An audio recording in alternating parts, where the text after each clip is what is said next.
at the ESPN Monday night USFL football. The Michigan Panthers and Birmingham Stallions live from Legion Field in Birmingham, Alabama. Jim Stanley has been around for some time. Matter of fact, a little, I guess, deja vu for Stanley, even though he played for the late Paul Bear Bryant at Texas A&M. Here he is making his professional debut as a head coach in Legion Field, where the Alabama Crimson Tide played so often. And now, Raleigh Dosh, who is the head coach of Birmingham, coming out. And unlike the very quiet Jim Stanley, Dosh, who graduated from Michigan State and more recently was the offensive line coach of the Steelers, is a man they say that can sing with you all night long, likes a good joke, very low key, but all the players like Raleigh Dosh. And as Dosh says, in a league of George Allens and John Ralstons, who the heck is Raleigh Dosh? He said, I asked that of myself. You know, Raleigh Dosh is the kind of coach, and you've got to love him, and especially in a new league like the USFL. The reason I say that is when you take a look at his players, and I went down to see him a week ago, Jim, they hit everything that's in sight, or he will not have him on the field. The first couple of years he was in Pittsburgh as the offensive line coach, he said, gee, my job there was just give Terry Bradshaw time to throw. They won 2 Super Bowls in a row. As you can see now, the captains are meeting out in the field. Godfrey of the Panthers. Corker, the good linebacker. Pennywell, another linebacker. Banks, the veteran center for Birmingham, on your left on the near side. McPherson, a linebacker, in the middle. And Grangine, who is the captain of the special teams, on your right. Tommy Miller, the referee, makes the toss. Want to receive? Where do you want to kick from? You want to turn in that direction? And you over here, please. Miller will tell us his first ESPN game as Michigan. Birmingham will kick off. How about this for football? In March, 70 degrees at game time. The wind's light and variable in Birmingham, and maybe by morning it may get down as low as 50 degrees. We told you Tommy Miller is the referee. The umpire is Gary Hart. Jack Pitkus is the head linesman. The line judge, L.T. Bonner. Rich Eichhorst is the back judge, and the field judge is Mike Cochran. And by the way, in the staff of the USFL officials, of the 36, 10 are former NFL officials, and the other 26 are from the collegiate ranks. And I think the interesting thing about the officials, so if there's any question at all, Cal Lepore, who is the head of all the officials, handpicked every single one of them. Cal Lepore, himself a veteran of the NFL, he said either through NFL connections or friends of his, and due to the strike of the NFL, which was a sad thing for professional football, but Lepore said for him setting this up, it was very good. He had a chance to go out and scout around to see who it was that he was going to take. There is Scott Norwood, a rookie out of James Madison of the Stallions of Birmingham. Get used to those nicknames. Get used to these teams. They are here to stay. Ron Ingram is the man deep, number 86 for Michigan, the only man deep. There's a win, slight win from behind the Stallions.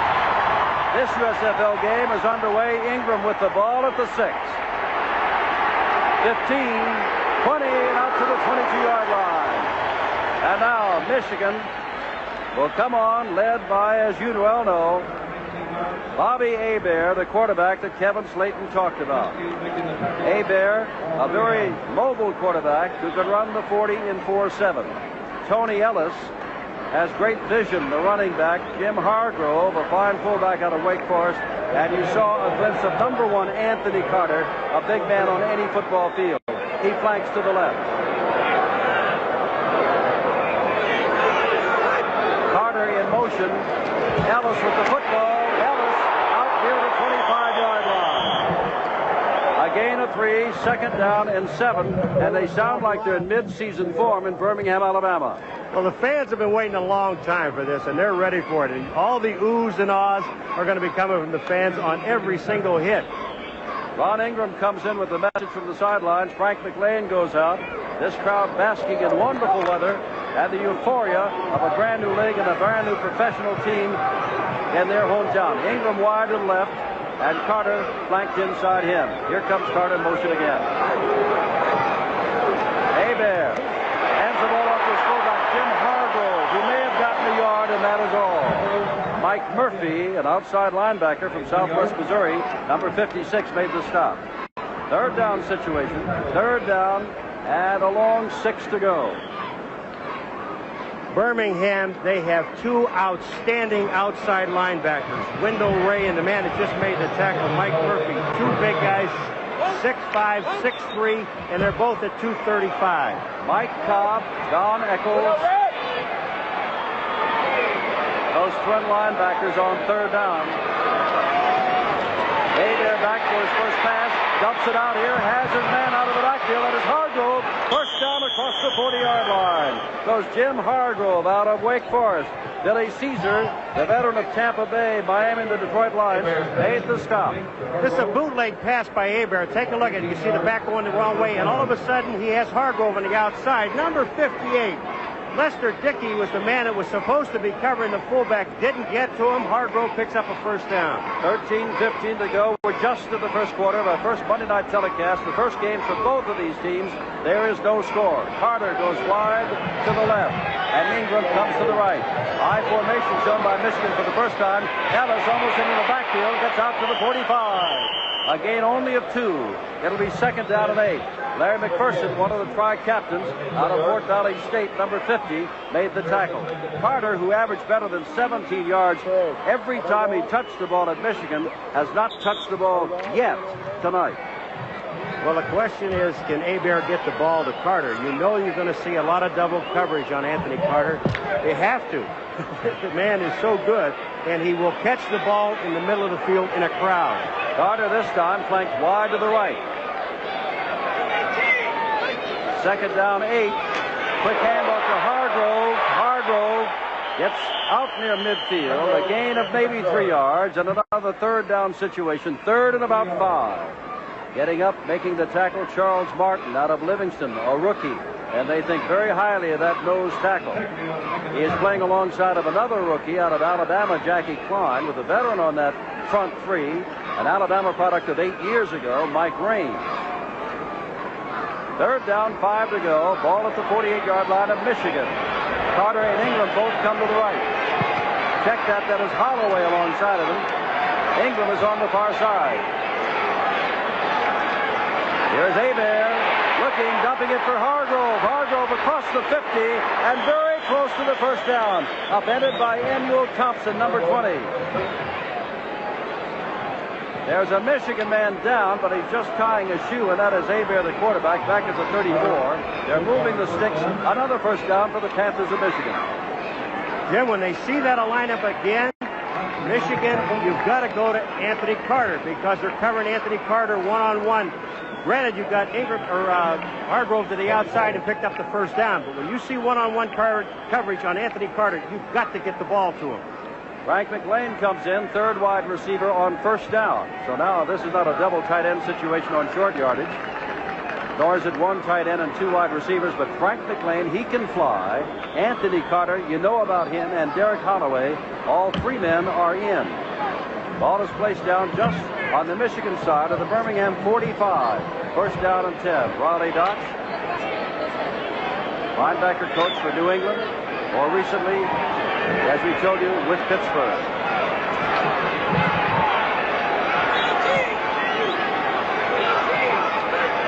First down, Hagan is in at fullback, and that is Ellis carrying the football and picks up maybe 5 down close to the 41-yard line.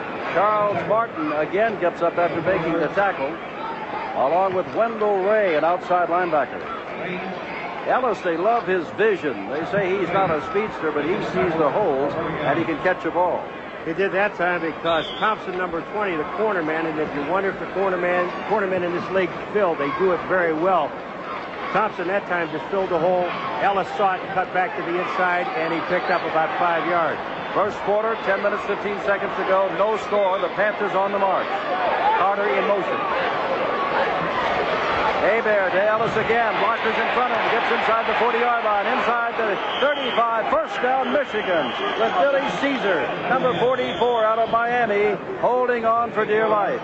And the Panthers took this opening kickoff and now have a first down inside the 35-yard line. And now they're saying offside, and I would imagine that Tommy Miller will get the wave off on that because they've got a first down easily. And that is Godfrey, Chris Godfrey, the best offensive lineman, they say, out of the University of Michigan,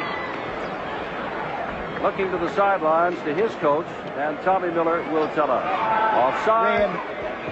Decline the penalty. First down. First down at the 32. You know why this play works? Mike Hagan, the fullback, number 34. Watch the block he gets on Murphy, the linebacker. Right there in the corner of the screen, cuts him down, allows the two guards to get to the outside. And Ellis picks up the first down. It's an excellent play by the fullback.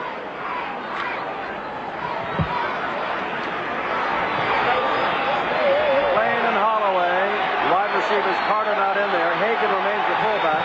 Holloway in motion now comes back the other way. Hebert hands off to Ellis, and Ellis is hit as he gets to the line of scrimmage. Jackie climbed, and Charles Martin straightened him right up. A gain of a yard, second down and 9. The man you just mentioned, Jim, Charles Martin, number 96, they really are high on this young man. He is a tough, physical football player. He plays the nose tackle. He's got excellent strength and excellent speed, and he's huge. Ball at the 30-yard line. Panthers send Holloway out to the left along with Frank McLean. Both wide receivers on the left side. Holloway in motion. This is Ellis again. Ellis was not put out of the backfield. The play was made by the corner, Annual Thompson, number 20. He made the play. The rest came in on it to knock him down. This is what I said a few moments ago about a corner coming up and make the play. Watch what number 20 does right here.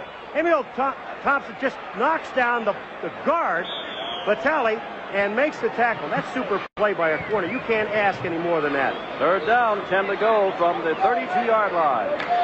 Less than 9 minutes left in this first quarter. No score. Holloway out. John Williams checks in at running back, rookie out of Wisconsin, number 40.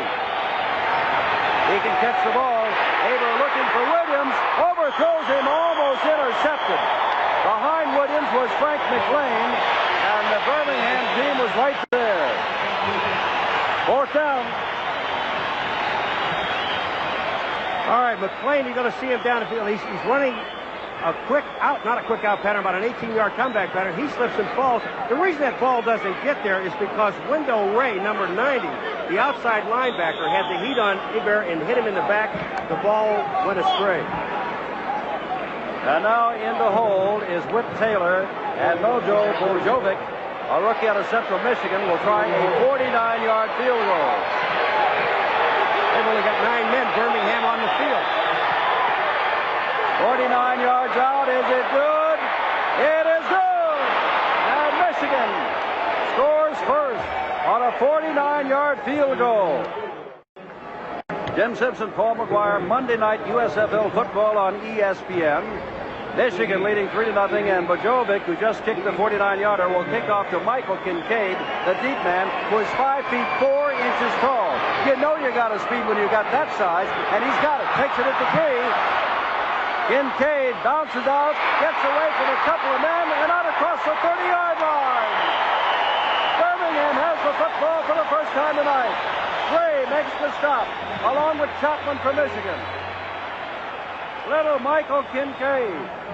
James, he might only be 5'4", but watch the number of guys he runs through. 1, 2.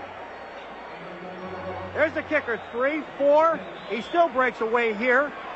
5, 6 guys to bring a 5'4" man down. He weighs 150 pounds. He's beautiful. Reggie Collier, the All-American from Southern Miss, on a handoff right away and throws the ball instead. Fakes into the line, throws the ball incomplete, intended downfield, and hurt downfield apparently is the man for whom it was intended. We'll take a look. I think it's Darrell Mason or Mike Kern. Take a look at this. This is the tight end, Kern, and he is hit by Clarence Chapman. He is hurt. He is on the field. So we'll take timeout. 8 minutes, 12 seconds to go. 49-yard field goal by the Michigan Panthers. Bojovic has them out in front by the score of 3-0. And we'll come back in a moment to Legion Field, Birmingham, Alabama. There's the score. The injured man walking off the field was not Mike Hearn, as reported, but that man right there, Daryl Mason, who played his football at Arkansas.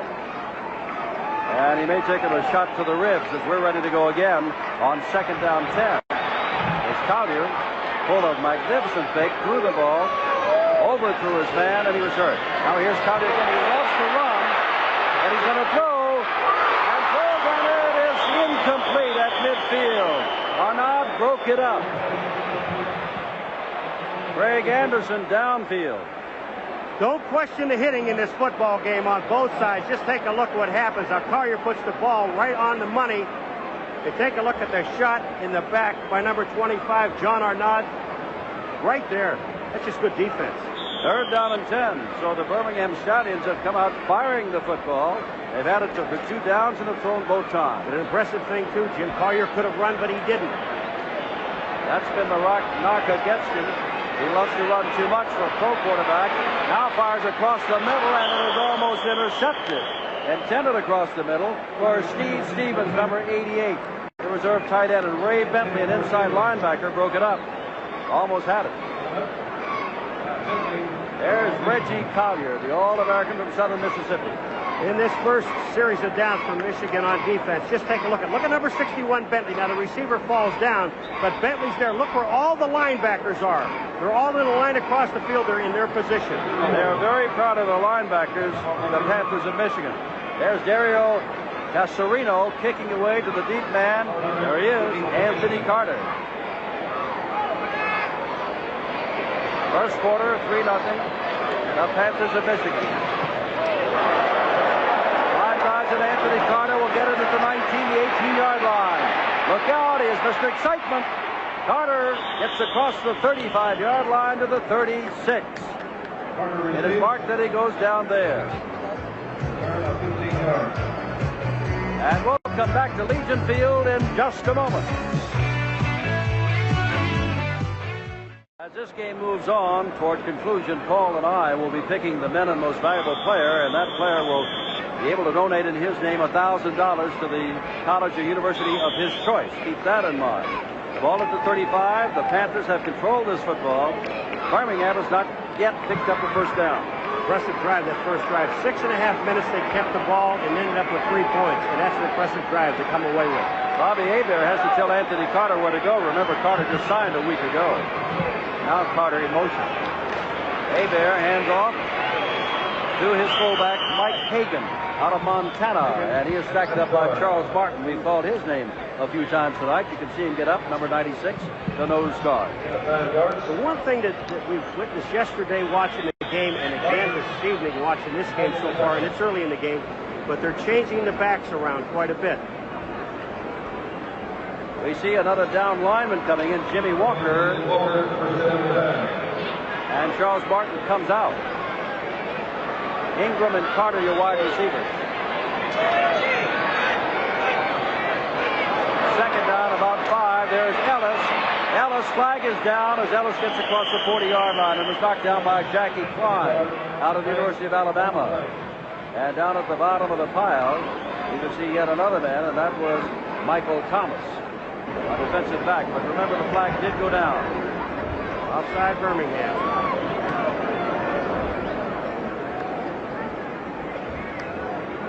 Well, how does it feel to be on March the 7th and doing the beginning of a football season? The way they're hitting down there right now, it's being through it for 11 years. They know what they're going through. The tenseness is all gone now for the players. Once the kickoff, it's all over with. Now they play football. They're using their basic skills, and they're doing it very well, especially at this point, the defense of Michigan. And again, something you hit on, Jim, that we'll be talking about. They have got some of the best linebackers in the league.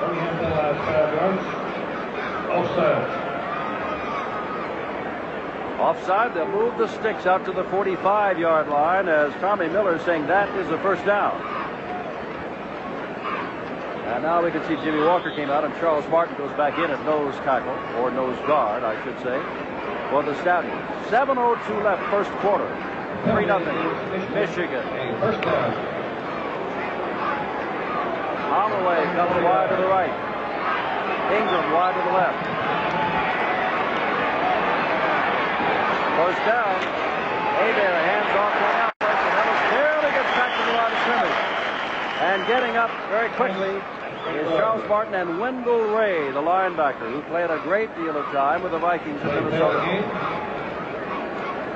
You're going to see why they think so much of this Charles Martin. Here's Ellis, number 30. They're coming right at you, and the guy that you're going to see is 96, Charles Martin, is the guy that makes the tackle right in the middle. Second down and 10. Martin is something. He's got a bad finger. That's why he's got that huge cast in the finger, not a hand or wrist. Whoops. Flag it down. Hebert fires, has his man across the middle. And that is Mike Cobb, at one time a #1 draft choice for the Cincinnati Bengals. First down, and I believe they will wave that off that flag, because it was a man on the right side, looked like Mike Raines jumped. And the Panthers have controlled this football game, Paul, from the outset. They have in Birmingham. I think this is the third offside penalty for Birmingham, and what they're trying to do is anticipate the count, and they can't sit back and wait, obviously, but they're trying to anticipate the count. They're getting offside, and that's 3 in a row that have been refused. And Mike Raines, who jumped offside, has been pulled out of the game. All right, here comes Hebert, and you're going to see Cobb, the tight end, and look where he threads it, right in front of the linebackers. What he does, that's Dickey, number 58, Lester Dickey, and they pick up the first down. That's a good pass. Anthony Carter has cut the ball only on a punt return tonight. Goes wide to the left, Ingram to the right. There's a pitch to Ellis. Ellis, oh, is he hit? As he gets down to the 32-yard line. Larry McPherson out of Fort Valley State leveled it as Ellis hit to the 31-yard line. We knew that Michigan was going to run the football. All right, Hagen's out in front, number 34. But watch where number 50 comes from. And look at, talk about prone tackling or tackling anywhere. Watch the stick he puts on. Larry McPherson, number 50, he's going to hit him right in the numbers, raise his head, and just drive him back. Time is called, and there may be an equipment change as Lester Dickey comes over. And racing in for him is Dallas Hickman, the former player with the Washington Redskins. At a linebacker spot on the outside. Hickman wears the number 57. 5:40 to go in this 3-0 ball game. Second down and nearly 10 to go. Let's call it 9.5. High formation shown for the second time by Michigan.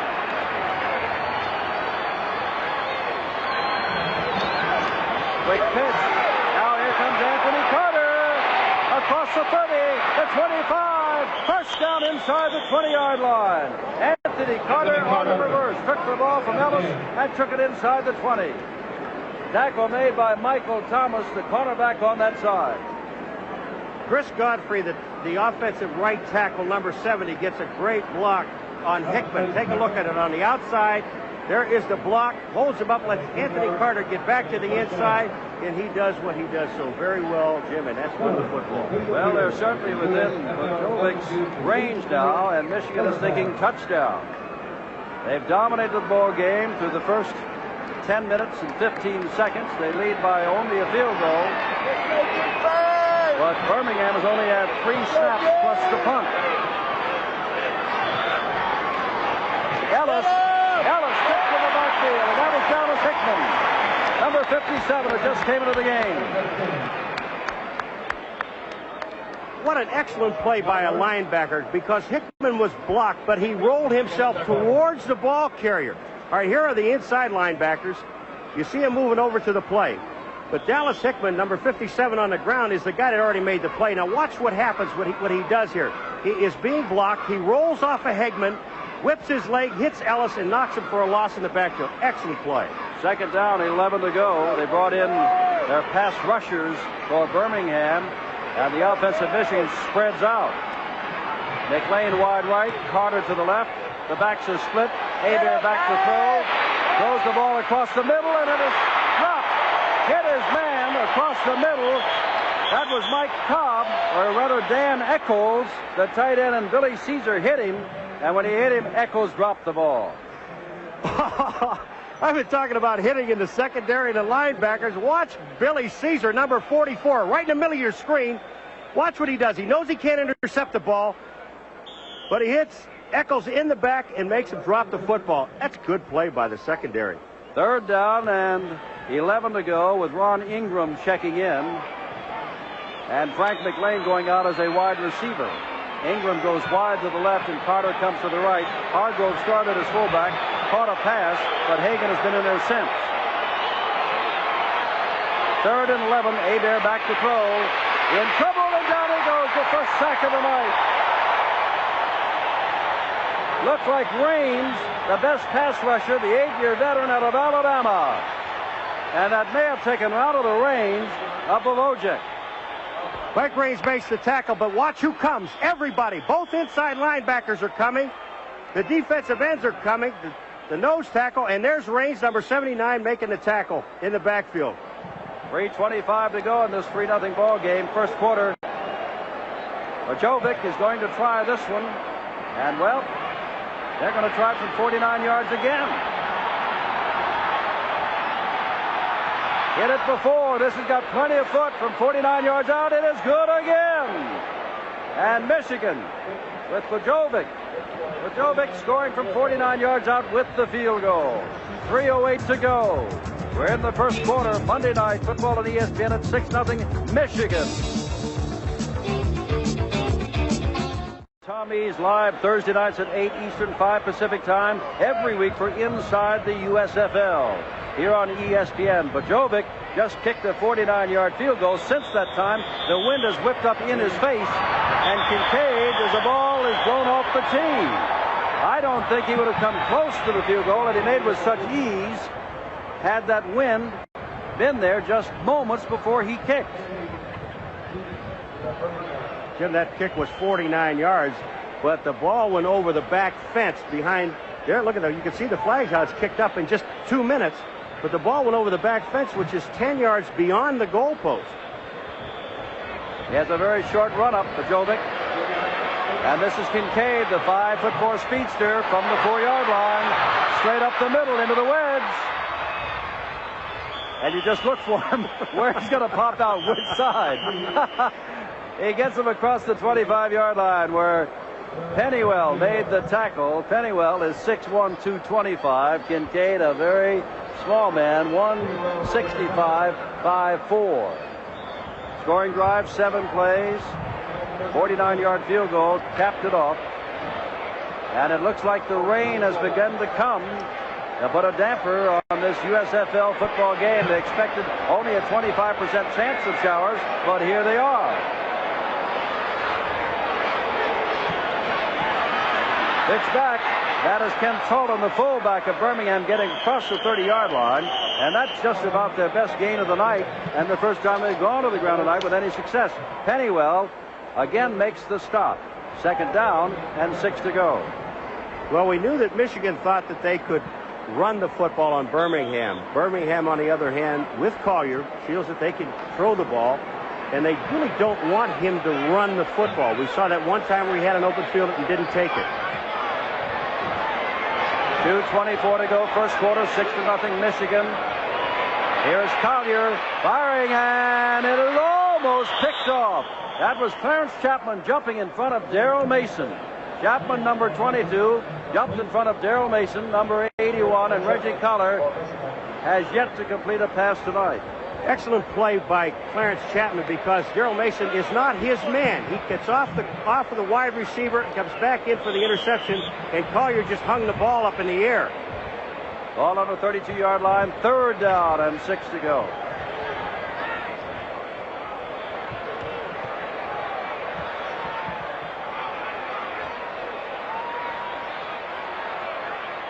They got a lot of men up front as though they're coming on 3rd and 6. Collier rolls out, he lets the run, gets a good block, but the man who was blocked makes the good play. What a play by David Greenwood, the All-American rookie, the top draft choice out of Wisconsin. And then cheering here because apparently there is going to be a first down. Mike Hearn gets a good block, and then Adelet, number 78, is the other guy that gets a good block. And you see that you could tell how good a runner Collier is. Now, you got to understand, in college, he averaged over 5 yards a carry. He gets that last yard on his own. A good play by the defense, but Collier leaps, picks up the first down. First down in Birmingham history of the USFL. Ball out at the 38-yard line. Hand off inside to Ken Talton, and Talton barely gets back to the line of scrimmage.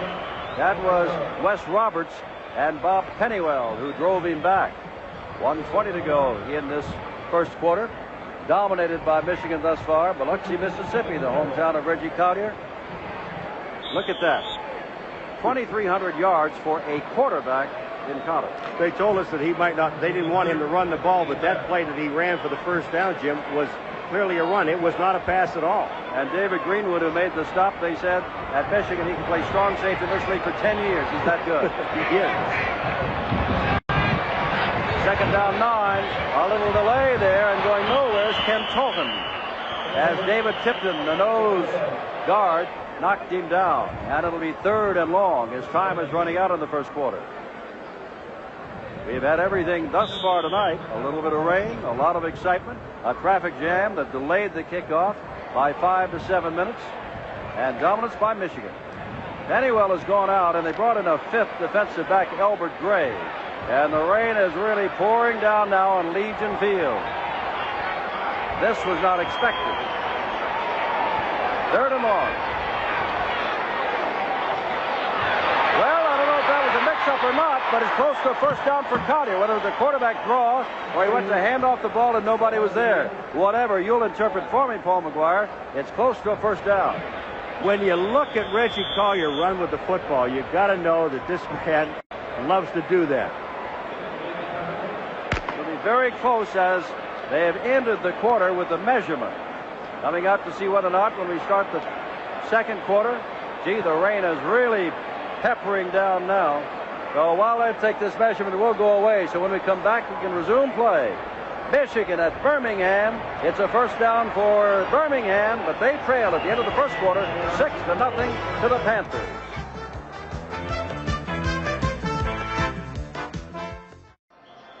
The only thing that's really going to suffer this rain tonight are the hairdos of some of the people who looked ahead to this fine opening of the USFL and professional football in Birmingham, Alabama. The ball is at the 48.5-yard line. We begin the second half. It is 6-0 Michigan. And Reggie Collier at the controls. Anderson is wide to the left. Ron Frederick to the right. They have a single setback, and they give it to him, Talton, the fullback, who barely gets to the 50-yard line. A gain of a yard, perhaps. Ray Bentley, the linebacker, on the inside, put him down.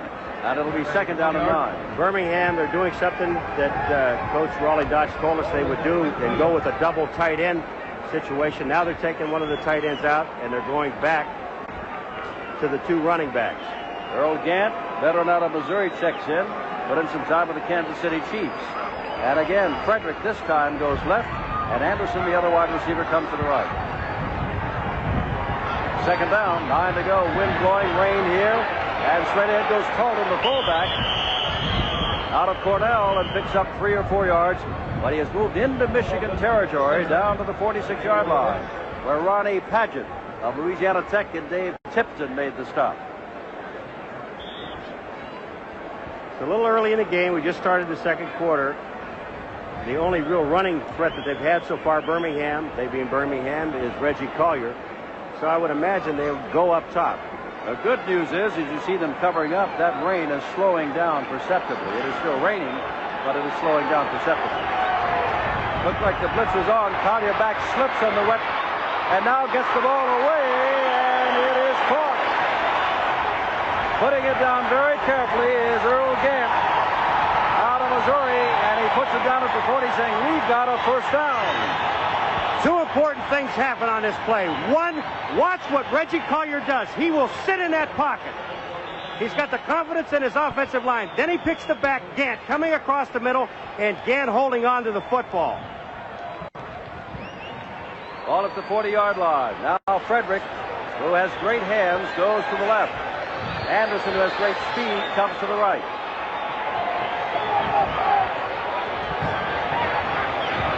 Collier hands to Gant.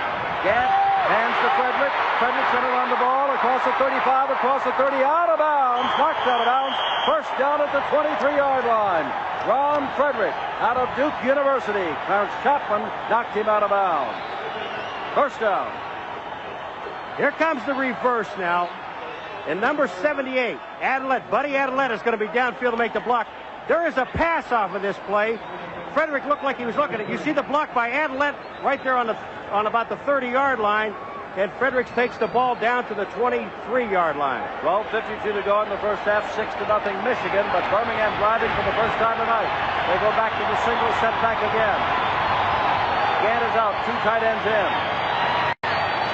And there's Tolan, and Tolan just maybe have gotten back to the line of scrimmage in a yard more, and that is about all. And you can see Mel Land, the good linebacker out of Michigan State, and Ronnie Patch at the end on that left side, combining for the tackle.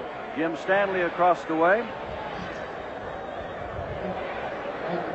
And now Gant comes back in, along with Steve Stevens, a tight end for Birmingham that caught a pass back in the first quarter. Ball is at the 22-yard line. Second down and 9 to go. Frederick goes wide to the left. Anderson comes to the right.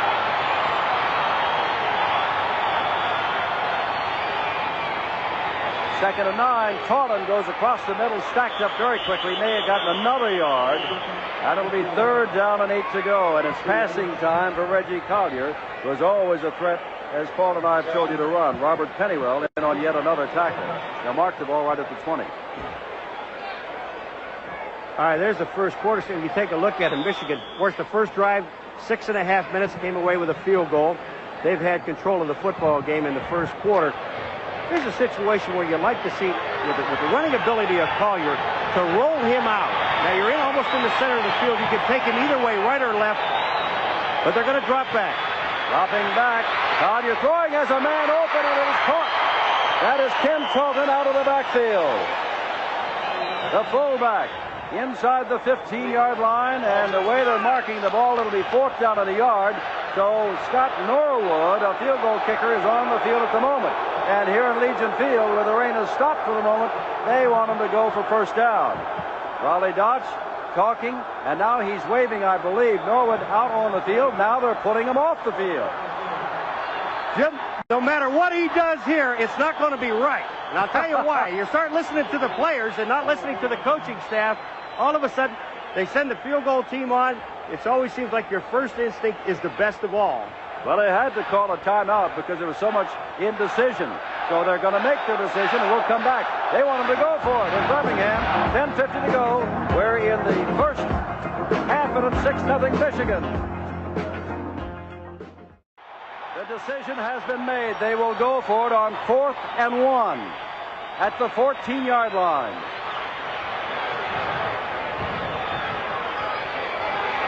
Collier hands off Tolan, and I believe he's got it. I believe Tolan's got it. They say he does. First down inside the 15-yard line. Bentley stood him up along with Pennywell, but Tolan out of Cornell had the momentum. Tolan gets it to where they like to run it in his short yardage. Number 72 Woods and Buddy Adelette, number 78. The left guard and the left tackle. And Tolan was hit at the line of scrimmage. He got the rest of it on his own. 6-0 Michigan. Birmingham driving for the first time. Frederick comes out to the right. Anderson to the left. 2 tight ends, Hearn and Mason. Fake to Tolan. Here comes Collier. He can run. Greenwood is after him. All-American on All-American. All-American. Greenwood makes the stop of All-American Collier inside the 10. Jim, you can set this match up hours before a game and never dream that you're going to see it. Now you're going to see Collier, one All-American on the other one. David Greenwood, this is why you said he could be around this league for 10 years and be All-Pro. The play he made right there, one-on-one on Collier, was outstanding. Second down and 4 at the 4. When you see a guy out there, this is what makes you shake a little bit. But he played it right. He kept Collier to his outside, would not let him break back inside, and then made the tackle. Anderson left, Franklin right. 2 tight ends. Second down 4. Collier gets down near the first down inside the 5. Reggie Collier. It'll be 3rd and inches, or it will be first down. First down and goal to go, Birmingham. This time, Jim, it's Reggie Collier's turn on David Greenwood. Greenwood does not keep him to the outside. Watch what happens. He'll put the fake on Greenwood right here and cut right back to his inside. And there's David Greenwood. He can't make the tackle. The ball just inside the 3-yard line. First down and goal to go for Birmingham. 9:45 to go in the first half. Split back. Collier calls for quiet. Crowd is huge and cheering.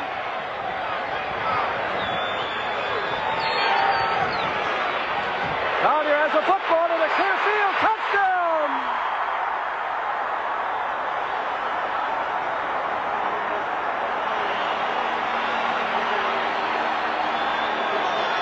Tie ball game at the moment.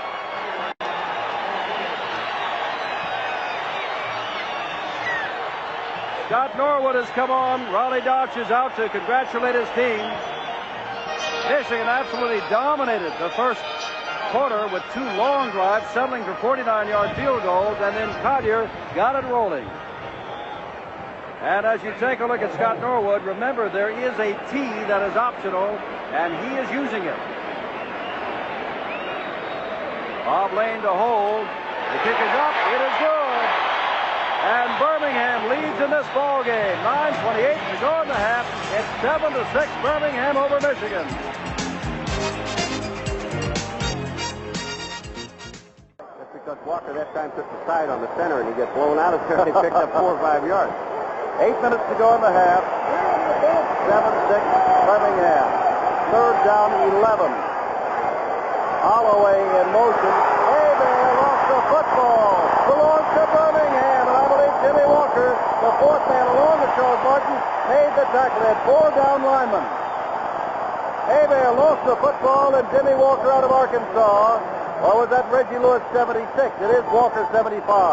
All right, this is the thing that you got to work on day after day. That's right up the center, and Hebert, the quarterback, he did not get control of the ball. He was going back, and Jimmy Walker, no question about it, had just waiting on the football. But it's so important working with that center all the time. First down Birmingham. They've got it on their own 20-yard line. Cullen and gets a yard or 2. Now, if you tuned in the middle of this game, and you might be wondering why all the fumbles, remember we had an unexpected cloudburst, and the field is wet and the ball gets wet. There's Jackie Klein, who had the fumble recovered. Take a look at the inside linebackers now. This is Ricky Young and Pennywell, or Bentley, excuse me, Ricky Young and Bentley. And the inside linebackers fill so very well. Again, I keep saying this, but even Michigan admits it. Their strong suit are their linebackers, and they're carrying 8 of them. And Canavino is checked in as here comes Tolan trying to get outside, and he gets to the 50-yard line. Riding him down on top, as you can see, is Jeff Jackson, and Canavino, whom we said just came into the ball game, number 41, made the stop. 7-6, clock is running, 2:12 to go. Mobility of a defensive lineman. Watch Jackson. He is a defensive end. The play is cut back to the inside, and there's Jackson to make the tackle. And now we have the 2-minute warning. 1 minute 58 seconds actually to go. And remember, when we come back in the last 2 minutes of either half of the USFL, every time they pick up a first down and move the sticks, time stops on that board until the sticks are set again. So they got their own timeouts. Plus, if they can pick up first downs, they've got additional timeouts. 2-minute warning. Collier over to talk to Ronnie Dodge, his head coach in this 7-6 ball game.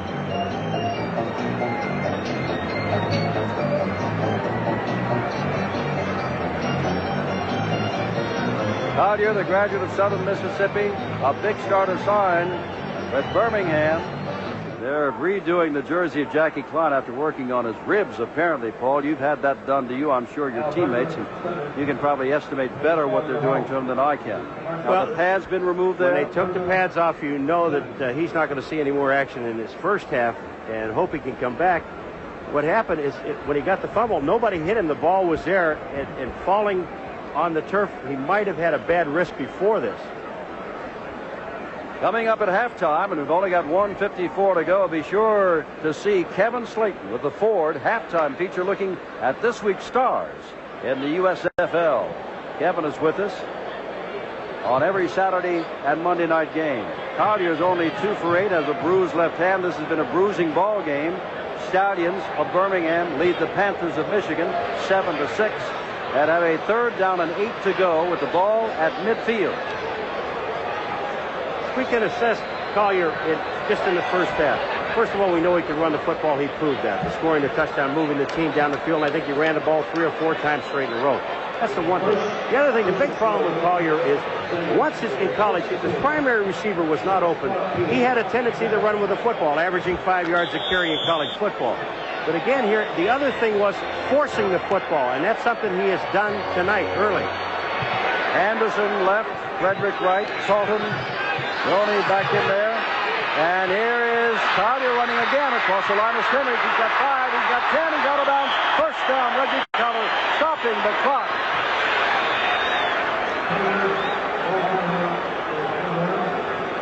Again, Dalton clearing the way with a fine block. There is just no place to throw. The pattern is too long. Now here's Collier. He's looking at one receiver to the outside. A little force there. Watch Talton on the outside on land, number 47. Right there. There's the fullback coming back and getting another block. Enables Collier to pick up another 8 yards. Ball is on the 37-yard line. Anderson to the right, Frederick to the left. Gant gives the ball to Frederick. He can throw the football from there, and he's not going to have a chance. Look to throw Ron Frederick, and is thrown from the 37 back to the 40. Mel Land doing the good job on him, along with Jeff Jackson. Jim, I love Reggie Collier. He didn't take on a linebacker. Reggie Collier tried to block Jackson, number 77, to tackle. He didn't do much of a job on it. There's Collier on the ground. Here comes Jackson, number 77. There's Land, number 47. And Jackson's on the play. I give him an A as far as trying an attempt. Jackie Klein has a slight bruised shoulder, expected to play again in the second half for Birmingham. Here's Collier on second down and long, about 13. All the time in the world. And forward shoots his man, the tight end, Darrell Mason. I guess he just had too much time. Stops the clock with 1:03 to go. Seldom do you see that kind of time. 3rd down and 13. 3-man rush doesn't get you much. And take a look at the deep drop. Everybody is in the zone. They're all playing zone. The corners are up short. Back on the bottom over here was Talton, the fullback, all by himself, and Collier couldn't find him. Went to the tight end. Clock is stopped. Earl Gant comes back in, a running back who's been really lining up, as some of the tight ends have, just off the tackle on occasion, but this time he sets up in a split backfield. 3rd down, 13. Collier throws and has his man, and that is Darrell Mason, the tight end, and that's the first down inside the 30. Run out of bounds by David Greenwood. You gotta love what Reggie Collier does here. They had the blitz on. There were 6 men coming at Collier, and he sat in there. The offensive line did a beautiful job moving everybody to the outside. You see Padgett on the outside. Here's Collier. He is cocked and ready to throw. He finds Mason, the tight end. He's not worried about the guys coming from the outside. He's still looking at his receiver. Knows he made the completion. The ball was right on target. And you know what I meant to say. David Greenwood did not run him out of bounds, but he was one of those blitzing. All right, Anderson wide left, and Kevin Miller to the right. Collier dumps it over the middle, and it's going to be intercepted by Ray Bentley. Intended for Steve Stevens. Went off his hand into the hand of Ray Bentley. Yet another turnover with 49 seconds left in the half. Jim, the Michigan linebackers, John Corker is the guy that hit Stevens. He pops him, and it goes into Bentley's hand. All right. Here's Reggie Collier back, hitting the tight end. That's Corker popping him. The ball pops up. Bentley, the other linebacker, is right there. Look at Chapman. And the rest of the players coming up to help out. That's Osborne, number 23. Ball is placed down on the 27-yard line. Let's see how Michigan plays this. Down by a point, well in their own territory. 49 seconds to go. And how do they play it? They've got 3 wide receivers in. 2 to the right side, including Anthony Carter. Hebert fires, has a man, and is caught and backing out of bounds with it. Across the way is Derek Holloway. That'll be a first down. Across the 45-yard line. That took all of 6 seconds. 43 seconds to go. And they're near midfield. All right, Hebert, he's looking downfield for Anthony Carter. He's looking to his right. Now he comes back to his left, looking people off, and he finds Derek Holloway because the corner didn't play short, and the safety was a little bit too deep. They were in a zone defense. Completion. Frank McLean wide to the left. Anthony Carter, the man on the right. Holloway, the man in motion. Hebert. Hebert throws across the middle. Oh, what a pop! Put on the intended receiver, and the intended receiver was Derek Holloway, the man in motion. And Hebert didn't have it too easy back there either. 38 seconds left. That's what McPherson, the linebacker, again. The linebackers are active on both squads. Number 75, Jimmy Walker, puts the heat on Hebert and forces the throw. You'll see him coming up through the middle. There he is. And then you see McPherson hitting Holloway. I wouldn't want to be in the middle, my friend. A lot of hitting going on tonight from the 46-yard line. 2nd down and 10. McLean to the left. Carter's over there on the right side. Holloway in motion. Hebert looks to his back coming out of the backfield and overthrows him coming out of the backfield. That is Tony Ellis, who figured very much early in the first quarter when they were running him a lot. And that's the first time that we've called Ellis's name in some time. That's called the old short arm play, Jim. When you're running the back and you're going to the outside, you know you're going to be out of bounds anyway, and you can smell that linebacker, Mike Murphy, coming up on the outside, number 56. You kind of just only stretch your arm halfway out. Yeah, you don't want to reach the ball because you don't want to lose your head. Oh, it is 3rd down and 10 in the closing moments of the first half.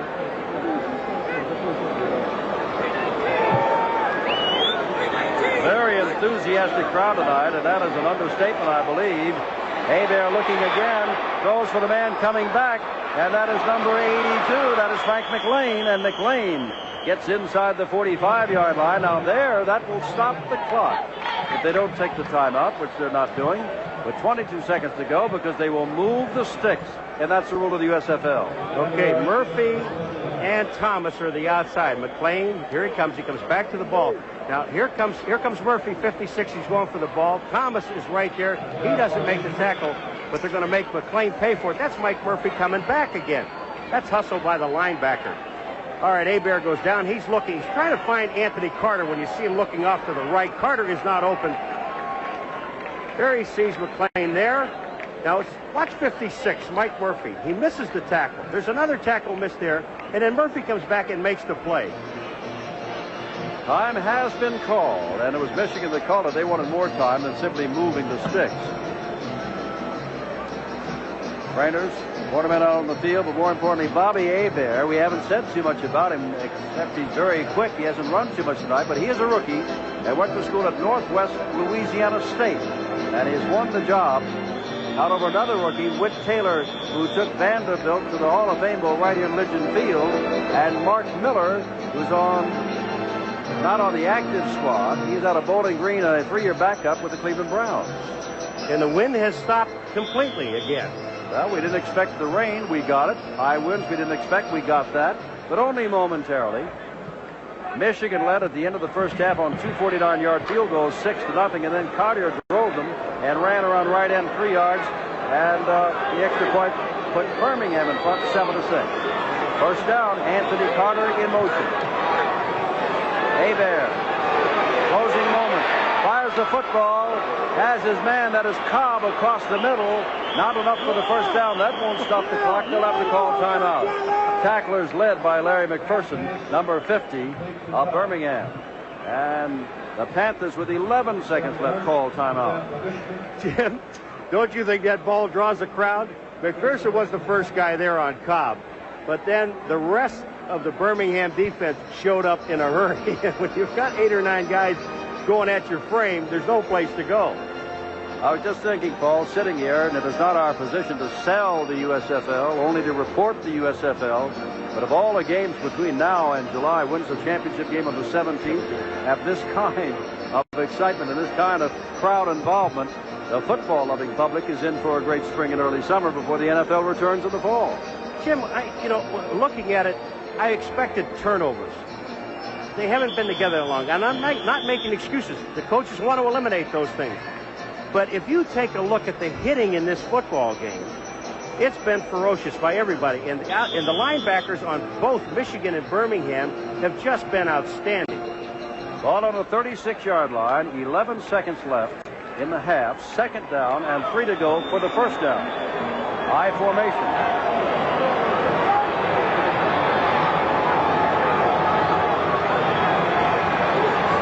Hebert running, better get out of bounds, and does, and he may have the first down. They're saying he does with 5 seconds left.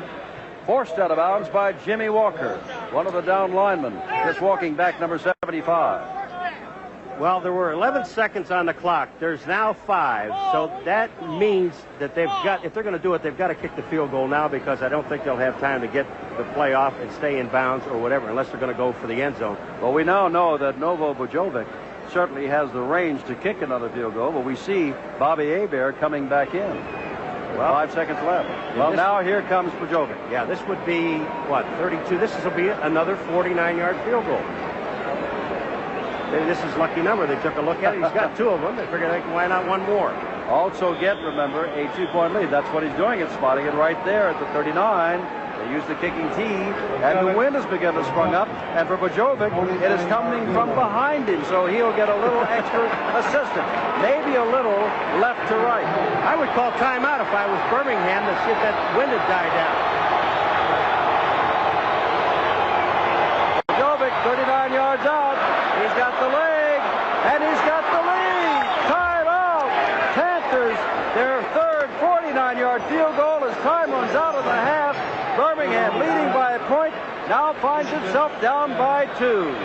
That is the end of the first half of professional football of the USFL in Birmingham, Alabama, with Michigan leading Birmingham 9-7.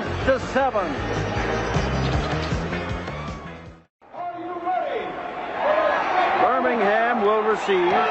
Bojovic will kick off. 9-7 Michigan. The rain is back in force. It's not the kind of rain, Paul, that is going to, I believe, create a lot of problems, but it's the kind of rain that's going to make a lot of people in the stands very wet. Exactly. The momentary rain. Exactly, Jim. The only time we saw any slip at all was the one time that Collier went back, and he slipped just with his back foot, came back up, set up, and threw the pass and completed it.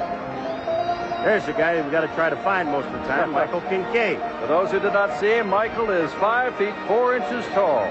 As a matter of fact, one of the officials of the Birmingham Stallions said that he went up to the practice field and ordered him off the field. He didn't know that he was a player. And then when he said, "I'm a player," he said something that I shall not repeat. He said, "Get off," until the player said, "Look, my name is Kincaid. I belong here." Bojovic, the kickoff. Kincaid standing at his own 6-yard line. The rain is coming down, but the wind has stopped. And Kincaid will get his opportunity from the 6. 20, wow. Knocked down on a driving tackle by the linebacker. It was Bentley, Ray Bentley, also of Central Michigan, who played there with Bojovic last year. Came in to make the stop. This is one thing on a 40-man squad. You've got to play a lot of the special teams, and watch what Bentley does. He goes right through the wedge. Nobody blocked him, and he hit Kincaid. You want to know, where did he come from? Here comes Reggie Collier, 3-yard touchdown run. Most of the time, he was going with a single setback. Ken Dalton in the first half. Dalton is in there now as a single setback. 2 tight ends, 2 wide receivers.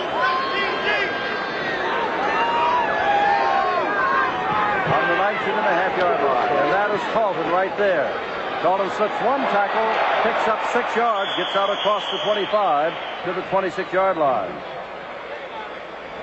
where the tackle was made by Ronnie Padgett, number 87. They like to run to Robert Wood's side also, Adlet over there. That's Bentley, the man that made the tackle on the kickoff. He misses the tackle there, and Dalton picks up about 6 yards.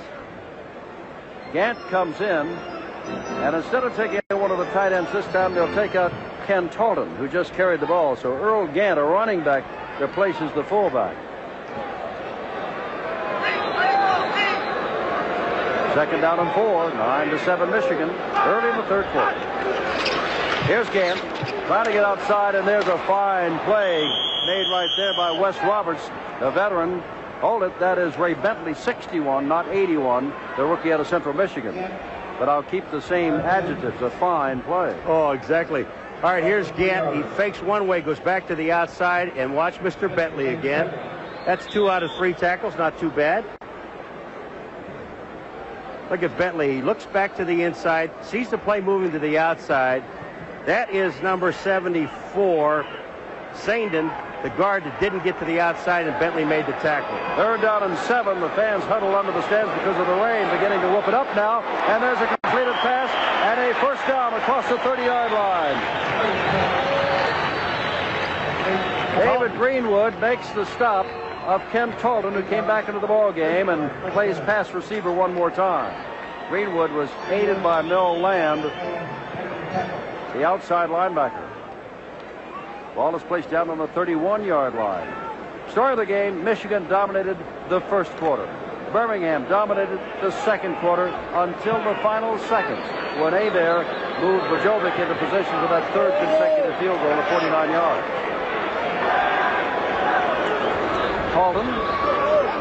Talton, that is Paget hanging on up top, and Talton carries him from the 31 out to the 35-yard line. Corker helps Paget put him down. Raleigh Dosh is the coach of Birmingham, sending in a play this time by a tight end, Steve Stevens, replacing Mike Hearn coming out.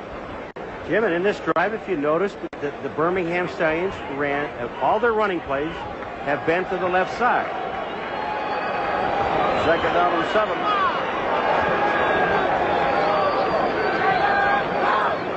Oh my. Adelet was in the backfield defensively of Michigan before the ball was snapped. And he was going to run one to the left side again. Yeah, they're running the left side. The tendency is the one thing, though, that you've got good linebackers Michigan has, and you don't want to start anticipating from the backside and start saying, well, if they're going to run everything left, we'll adjust a little bit more to that side. You've got to have your players on the left-hand side of the defense now, which would be Mr. Paget, the defensive left end. Make sure that they stay at home. 2nd down 12. They move the ball back to the 29-yard line. Anderson, Greg Anderson from Alabama State, goes wide to the left. Ron Frederick to the right. 2 tight ends. And Collier dropping straight back. Collier puts it out. That is Gant. Gant cuts across the field, slips one tackle, and gets out across the 35-yard line. Shy of the first down. It'll be 3rd down and about 4 to go. John Corker really leveled Gant. And Mel Land helped out. Jim, that time the pass protection by the Birmingham offensive line was absolutely fantastic. They just kept everybody boxed into the inside. Collier slipped himself back to the outside, saw Gant open, dumped the ball to him, and let him run on his own. 3rd down and 4, Paul, and for the first time we have 2 setbacks. Earl Gant and Ken Talton in this half.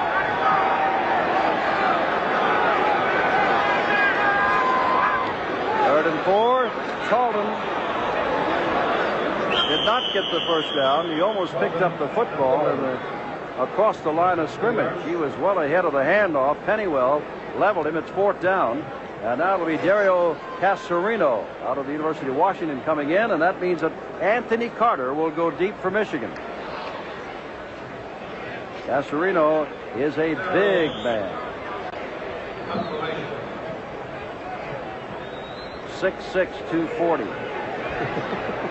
And he's a punter.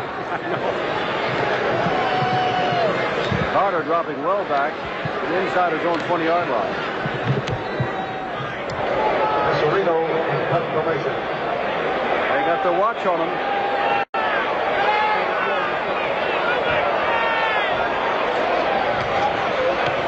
Casarino on a drive. The ball hits at the 20, and Carter's not going to be able to touch it.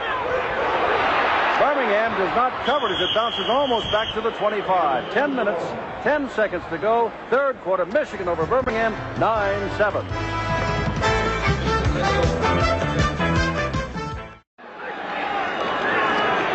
Hand off to the tailback, Tony Ellis, and Jimmy Walker puts him down after a gain of just 2 yards across the 25 to the 26-yard line. The crowd in the first half was absolutely outstanding in terms of noise level. I think, Paul, at halftime, for that driving rain, they've been quieted down a little bit. As soon as their ball club gets the ball again and they dry out a little bit, we'll hear from them again. Carter goes wide to the right. And Ron Ingram comes to the left.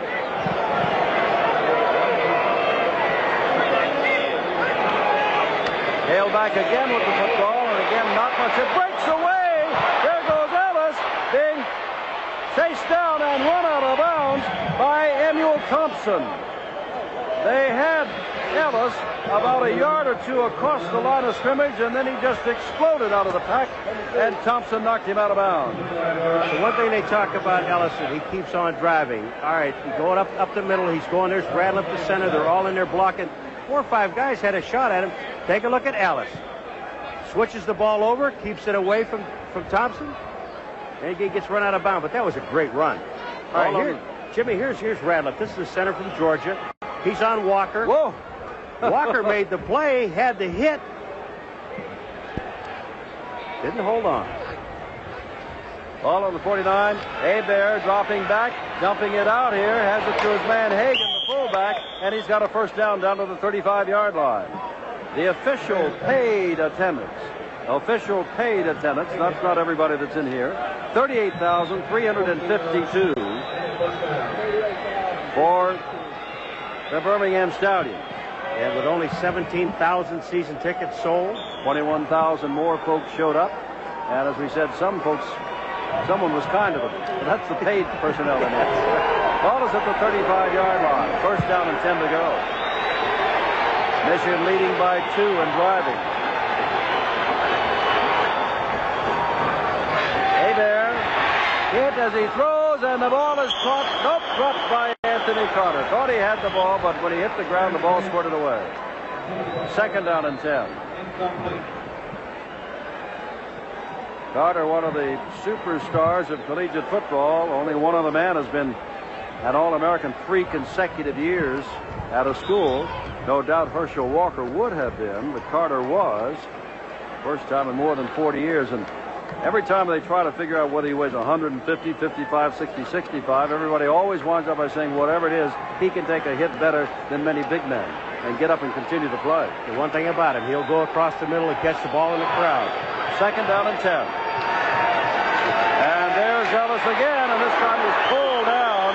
Big number 90, Wendell Ray, out of the University of Washington, made the stop. This little crossfire action, and Wendell Ray is coming down the line of scrimmage. It almost takes Ellis's head off. And Jackie Klein, who was injured in that first half, is back in the ball game, number 98. Check that. That's Charles Martin that has come in, the nose tackle, 96. But we can see Klein is also in there next to him.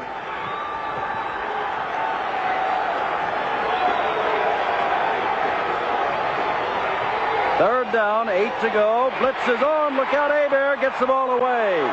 No good.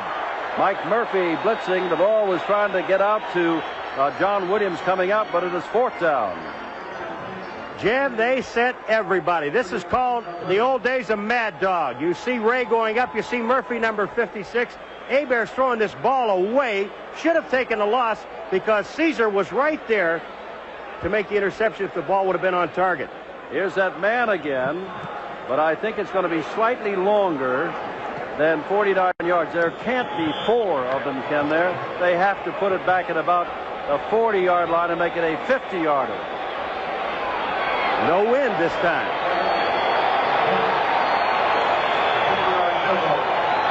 Three of them of 49 yards. He'll try this from 50. Bojovic from 50 yards out, and it is not going to make it. The extra yard did him in. 8:19 to go. Third quarter. Michigan continues to lead Birmingham by the score of 9-7. Tight end of a motion. First time we've seen that. Calden, the fullback, follows him and picks up a couple of yards across the 35-yard line to the 36-yard line, and that is all. 9-7. All of the scoring in the first half. Ken Calden is getting an amount of work that after talking to the Birmingham staff today, I did not expect would run the ball that much. No, I think they would throw the football. And they said Reggie Collier wouldn't run. He's been running the ball. I would imagine they're going to throw in this situation. Greg Anderson left and Ron Frederick right. Gant this time is a setback with two tight ends. That is Gant going up the middle. He slips the tackle. And Gant gets out near midfield and almost left the football behind at about the 43, but hangs on to it. First down for Birmingham. Wes Roberts made the stop along with David Greenwood. All right, take a look at Gant. Here's the hole. They're running left. Again, they're running to the left-hand side. John Corker, number 57, is the man that missed the tackle.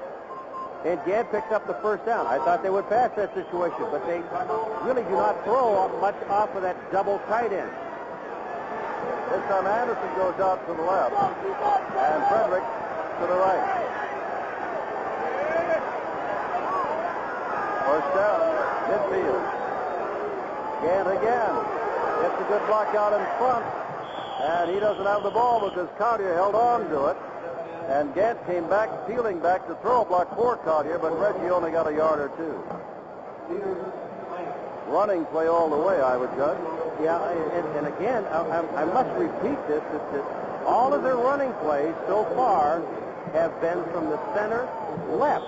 They have not run the football to the right-hand side of the field. Speculate what would happen if they put a speedster. Well, I'll tell you, one time they did come to the right, but that was on a reverse. It could have been a pass play to Ron Frederick. Other than that, you're right. You may see that reverse again. Second down and 6. Ball on the 46-yard line. And this is Colton getting down near a first down, but not enough for the first down. Tripped up by Ron Osborne and Ray Bentley.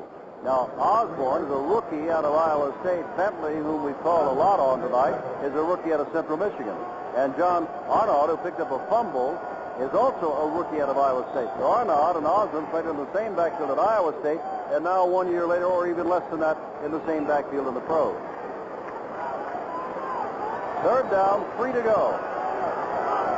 Gant and Colton are in there. Split back.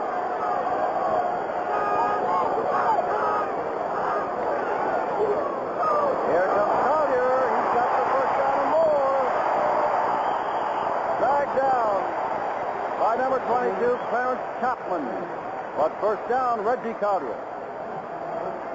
Now, you remember I was telling you something. Don't get lulled to sleep, but don't get carried away on the left-hand side of the defense side, right-hand side of the offense. Take a look at here. Here's David Greenwood. He commits himself way inside.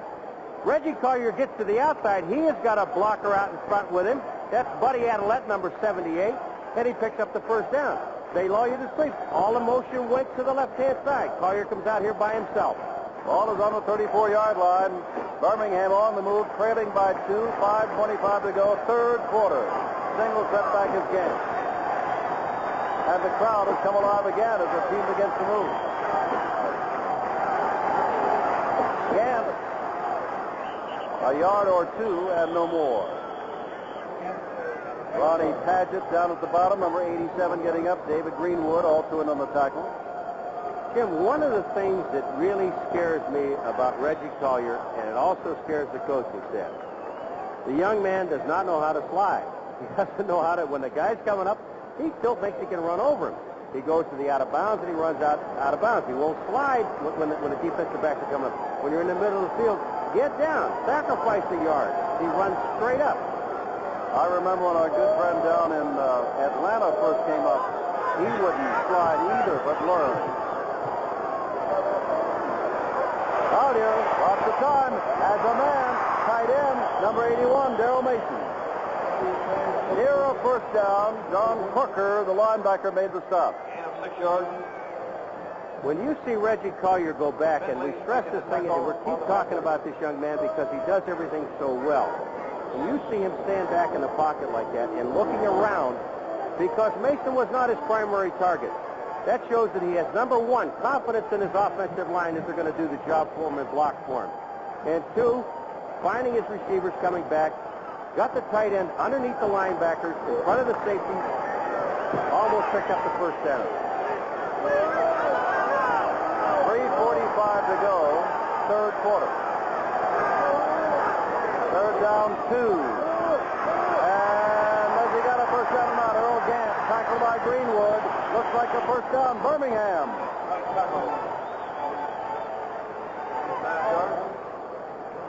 They'll spot the ball at the 21-yard line.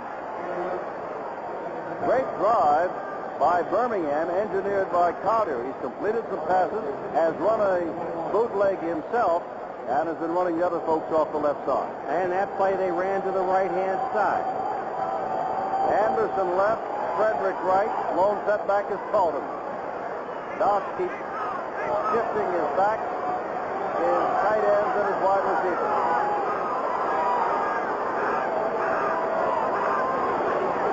Collier, no place to go, so he's going to run with the ball and get inside the 20-yard line. Busted play? Busted play. The handoff was supposed to be to Colton. He didn't take the ball. Reggie said, oops. Let me look for a receiver first. I won't find him, so I might as well run. He will be sore tomorrow. I can tell you right now. He's limping a little bit right now. He's sore right now, I was going to say. Second down and 8. We told you he had a bruised left hand back in the first half, but came back, and he has been taking his lumps. Ball just inside the 19-yard line.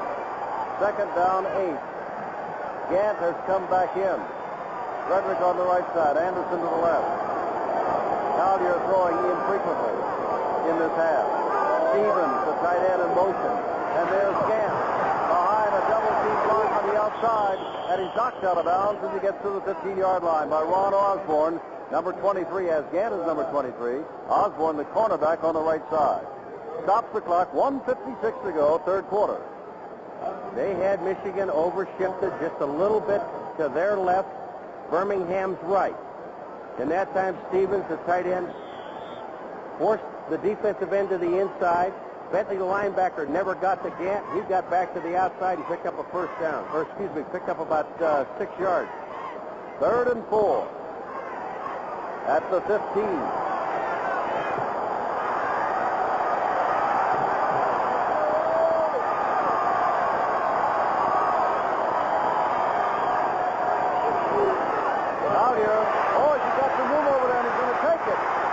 Gets out of bounds inside the 10-yard line. First down. Arnott was there to run him out of bounds, but Reggie Collier got inside the 10-yard line. Now watch 57 Corker. He took the inside move. The tight end knocks him back to the inside. That's Mason. And then Bentley, number 61, just no way you're going to catch Reggie Collier, and he gets to the outside. All right. Take a look at his legs, Jim. He's throwing up and he's limping a little bit. I don't know whether he's got a bruised foot, an ankle, or he's just a little tired. Could be all three. First down from the 10-yard line. 1:50 to go. Birmingham moving down by 2 points to Michigan.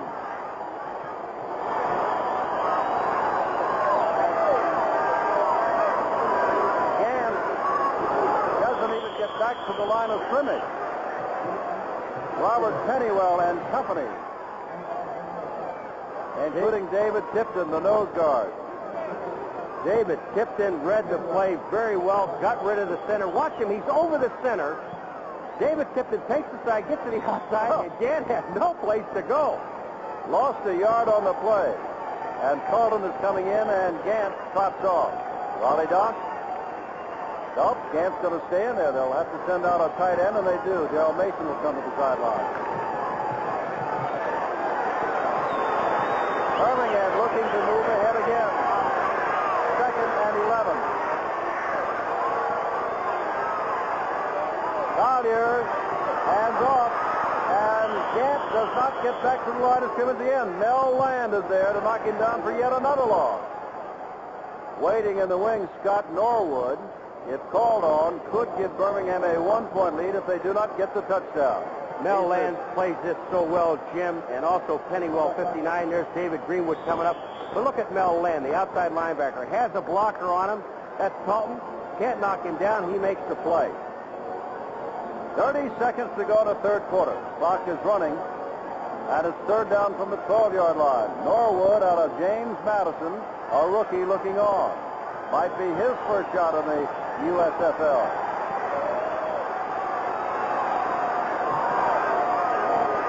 Collier to Colvin. 7, John Corker. And here comes Scott Norwood out, as time will run out in the third quarter before Norwood can get this kick away. Third quarter is over. Monday night, USFL football on ESPN. 3 quarters over. Birmingham trailing Michigan 9-7 and looking to go ahead when we come back.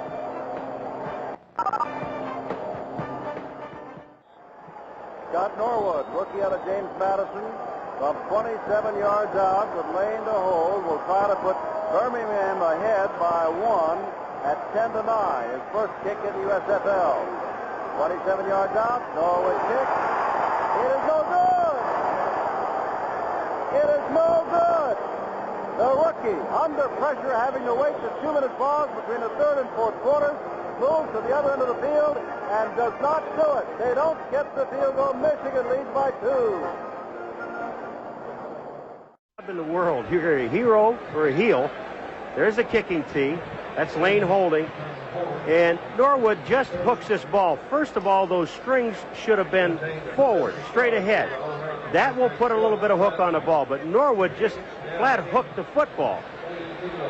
And I'll tell you, when you come off like this, Jim, and you go to the sideline, no one talks to you. Robert Woods, 9-year veteran out of Tennessee State, is the man that's hurt, and they're holding on to that right knee. And he is the reason why they've been running to the left side all the time, because he is a veteran that can do some blocking. But on that play, a missed field goal, Woods comes out with that knee. Reminder that Paul and I are going on to the Rams, I should say the ex-Rams Stadium, Los Angeles, the Coliseum, where now the Express hold forth. And they held forth yesterday beautifully under Tom Ramsey. The visiting team, the Washington Federals, our usual start time, live on Monday night throughout the season, 9 p.m. Eastern, 6 p.m. Pacific time. 20-yard line, Michigan's got the ball and still a 2-point lead. 15 seconds or 4 seconds into the fourth quarter. And the up man is not going to go anywhere. That's Mike Hagan. Now, that'll bring up, see that great defensive play, Paul McGuire. Wandering down was 3rd and 12 at the other end of the field, while Collier did not throw the ball on 3rd and long and simply sent Talton running into the line. There is first of all, he has a tendency to force the ball. The second thing that Raleigh does, you take the ball and you keep it that long. There's the stats after 3 quarters. But you take the ball that long and you keep it. You want to come away with 3, and you still could be ahead. And the other thing I'll get to right after this play.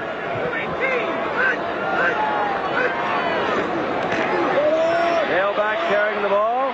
Ellis gets away from some more tacklers and picks up about 7 or 8 yards. The other thing is that they've held Michigan to 4 field goal attempts. They made 3 out of them, and they were 49, 49, 49, and 50. So they're playing solid defense. Now, if they would have gotten ahead by 1, they feel their defense is doing a great job, and they can hold Michigan. However, they did not count on from 27 yards out, Norwood missing. Very costly thing because Woods go out. But did you see the 2 guys that went out to help him off? Talton and Gant. They know how important he is. 3rd down, 1.5 yards. And I don't know if Ellis is going to get it. He tries to get across it. He may have made it. McPherson was trying to hold him up. Tony Ellis really put on some second effort as he got to the 30-yard line. And if the ball got there, that means that it is a first down. A reminder that Paul and I, toward the end of the game, he did not get there. Talking about the Menon MVP, and he did not get there by just that much, the length of the foot of the official. You know why he didn't get there? Because when he was down, then he moved the ball over the 30-yard line. Had he done it on the way down, they would have marked the ball a first down. David Greenwood to kick the ball away. And Mighty Michael Kincaid, number 80, 5 feet 4, is deep. I don't think Greenwood could see him down there, do you? Oh, he dropped the football. Greenwood. He kicks the ball away. He does get it away. What a tremendous play by Greenwood. It'll roll inside the 40-yard line. An all-American play. Not good to drop the ball, but with men about to tackle him, he nudged the ball away.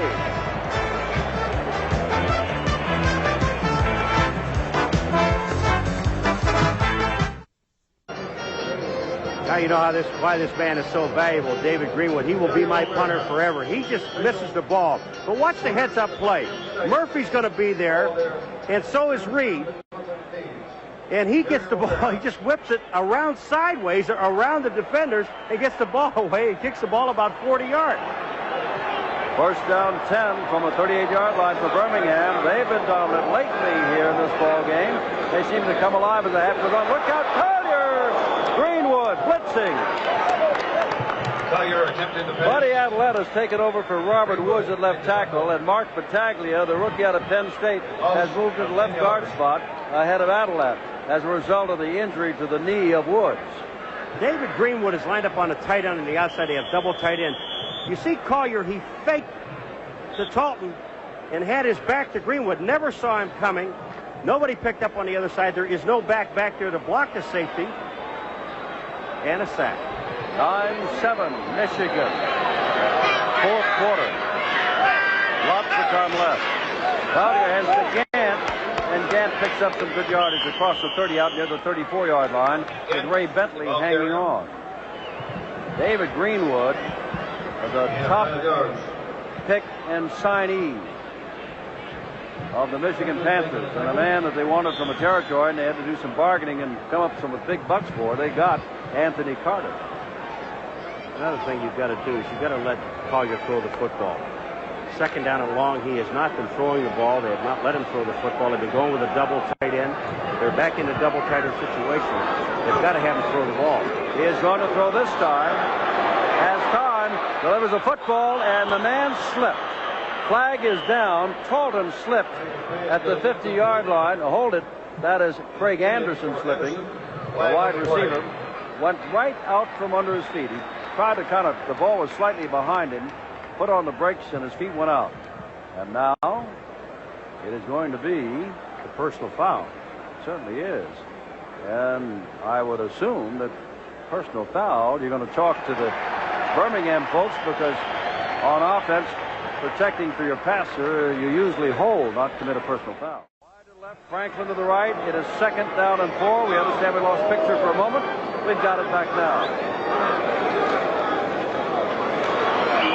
Not going anywhere is Ken Talton. Tackled by Ray Bentley. Again, we understand we lost a play or two, but nothing huge happened after that penalty. But it is now third down and 4.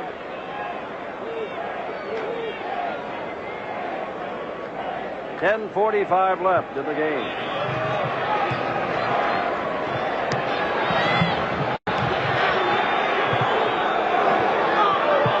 Two back.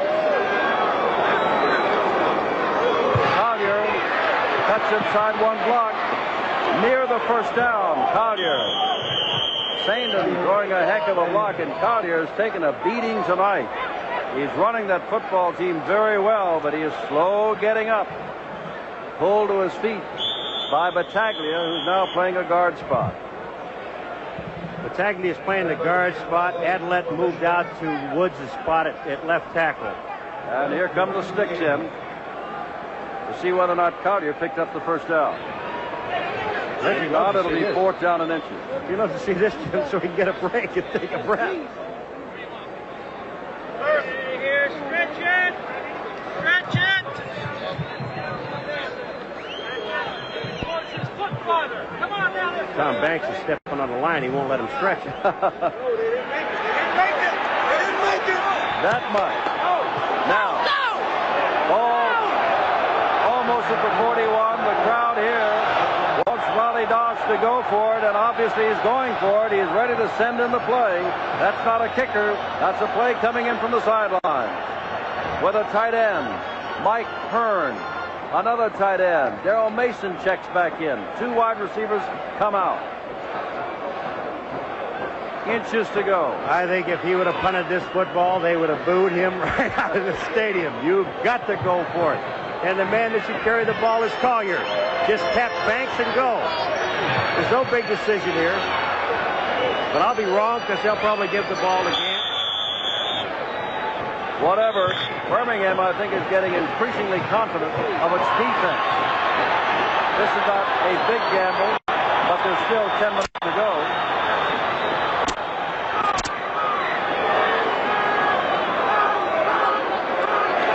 Collier, first down inside the 40.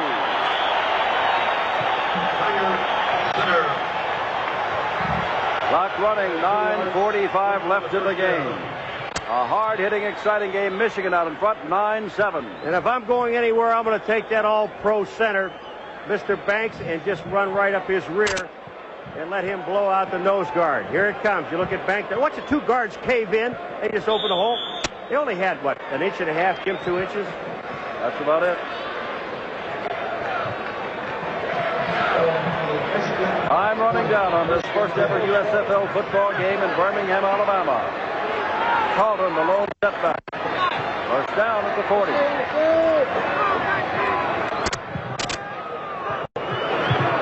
Carlton, little delay there. Carlton, 5 yards, 7 yards, 8 yards, down to the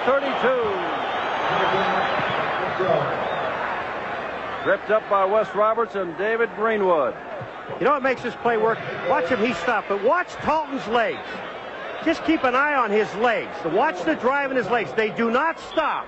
His legs are turning and moving. He's got his knees up, and he picks up an extra 3 yards. Outstanding run by Talton. Second-year man out of Cornell. Played for Bob Blackman up there, who recently retired.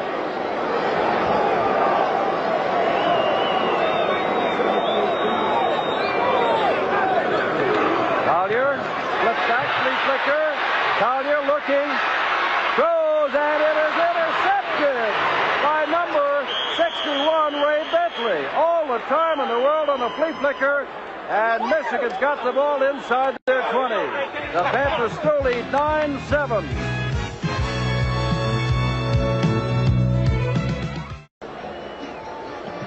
The flea flicker. The fullback Talton back to Reggie Collier, and he should have eaten the ball. There's John Corker back there, number 57.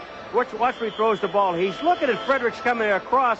Fredericks couldn't have gotten to the ball anyway. Bentley, number 61, the linebacker, and we've talked about the linebackers all night long, Jim, how good they are, especially Michigan. They've done a job again, Bentley. But now I understand why Reggie doesn't throw the ball that much, and there it is. 6 of 15 and 3 interceptions. Look at this set, this I formation, with Ellis right on the back of the fullback. Hagan, who takes the football and gets out near the 25-yard line. Ellis set up almost a half a foot behind Hagan. Not a foot or a yard, but almost bending over his back. The clock is clicked below the 8-minute mark in this 9-7 game. Michigan leading. Fourth quarter. Collier is certainly going to be called on to lead them some more before this game is over. And now the defense for Birmingham must do what it's been doing all night. Shut down the Panthers. Hebert hands to Ellis, and there's a good play at the line of scrimmage, and Ellis only gets a yard or two. Ellis at left guard. Third down, and about 2.5. Let's go, D! Paul, have you got any ideas for the men in MVP? If you do, keep them to yourself, but we've got to pick one before this game is over. I think it's going to, you got to look basically towards defense.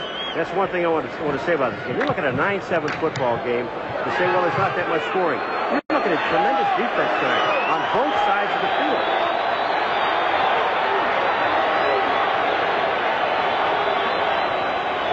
Hebert rolling out. Throws the football, has his man, the big tight end, Mike Cobb. And that's the first down, tackled by Frank Reed, the veteran from the Atlanta Falcons. Cobb, the ¡1 draft pick of Cincinnati some years ago. First down, they spot the ball across the 35 at the 36. Little rollout, little play action, rollout pass. And you're going to see Hebert. He'll find Cobb, the big man in the middle. #1 draft choice in Cincinnati. Catches the ball, gets the first down. Good play. McLean wide to the left. Derek Holloway to the right.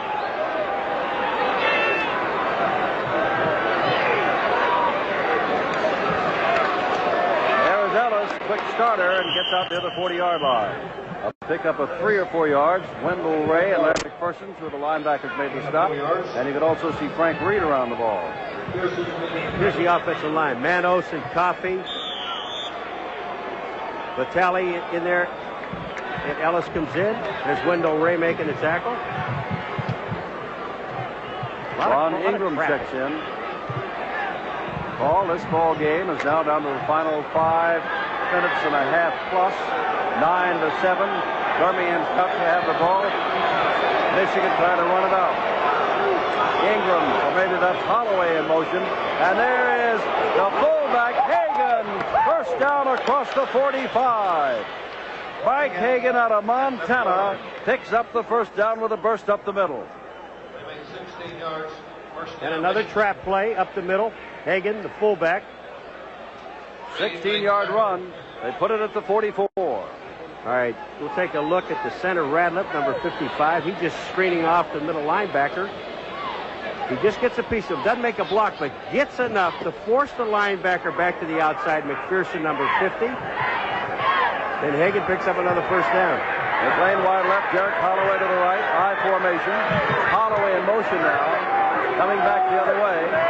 Hebert, that is Tony Ellis.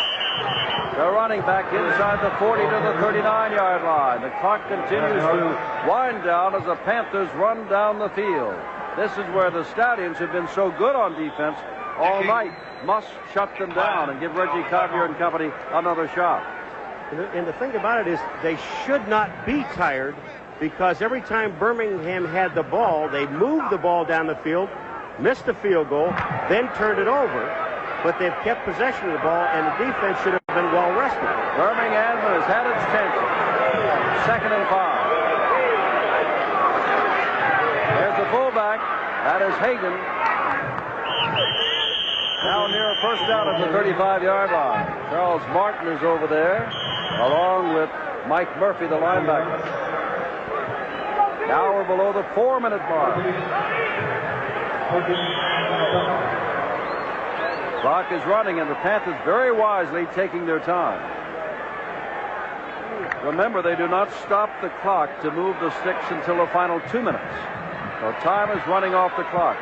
It'll be 3rd down and a yard to go. Michigan needs at least one more first down to get into Bojovic's range, but they are ahead 9-7. 2 tight ends. Tailback Ellis, he's got the first down to the 30-yard line. Tony Ellis having an outstanding night. The rookie out of Michigan State gets down to the 30. 5 yards. First down. Now some of these 38,000-plus fans are figuring this ball game is winding down, and some are going for the exits. All right, here's Tony Ellis. He's just following his fullback up into the line of scrimmage. Radliff has got the nose tackle. Charles Martin just head up, contains him so he can't slide down the line of scrimmage, and Ellis picks up the first down. There's the situation on the scoreboard. Yell if you're a Stallion fan, and they have been yelling plenty tonight. Tony Ellis, 70 yards. One outstanding run when he broke 3 or 4 tackles. There he goes again. A hole that closes down in a hurry. Closed down by the linebacker, Larry McPherson. Now they can let it run down to the 2-minute mark if they wish. It's amazing, Jim, when you look at it from up here, you see that hole open up. Now watch how quick it closes. Number 50, McPherson, is there. Ellis gets to the outside. He's got a lot of running room. The linebacker is there to make the stop. Stallions have to do something, Paul, or hope for something. And, of course, Hebert's not putting the ball up in the air with the clock in his favor. Now, as we said, they're letting it run down to the 2-minute mark. Why not? Let it go away. Here is the whistle blowing. 2 minutes to go. Panthers have the football on the 29-yard line of Birmingham and also have the lead 9-7. Stallions have had chances, and that big missed field goal. Paul and I were looking over. One of the outstanding players on defense tonight has been Ray Bentley, an inside linebacker of Michigan. And another man, of course, has been Novo Bojovic of Michigan, who's kicked those 3 49-yard field goals. Both of them last fall were rookies playing for that powerhouse Central Michigan. And I don't mean to put down Central Michigan, but it hardly goes along with, in terms of national recognition, the University of Michigan, even though Central Michigan has been a power in its own division. There's Novo Bojovic. He's had a dandy time tonight. 3 49-yarders. He missed at 50 yards.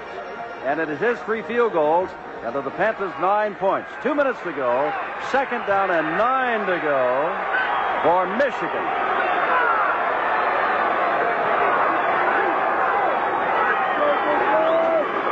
Hagan, the fullback, Lots of room down inside the 15-yard line.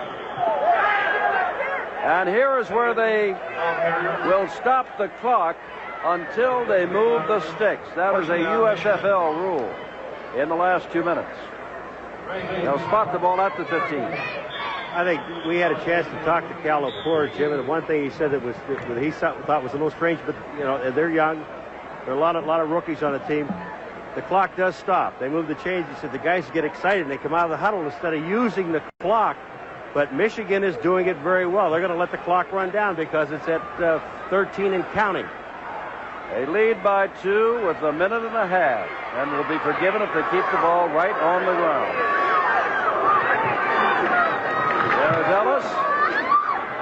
That'll move it on down more. So far, Birmingham has not called for a timeout. And now, Birmingham, I believe, is going to call a timeout. They do call a timeout with 1:11 to go, down by a 9-7 count. And let me repeat what Paul said, and I have indicated along the way.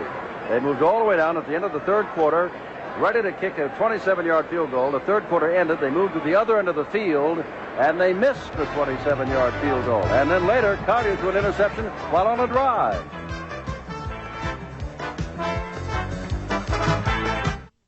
Back at Legion Field, Birmingham, Alabama. The ball game is winding down. 1:11 to go. 9-7 Michigan. There is Novo Bojovic of Central Michigan.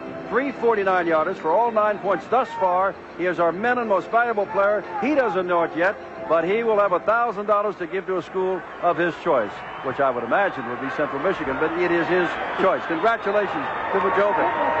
2nd down and 7. There is Hagan, the fullback. Hagan down inside the 5-yard line. May have another first down. Murphy made this tackle there. The clock is running, so apparently he does not have the first down, or else they would stop it while they move.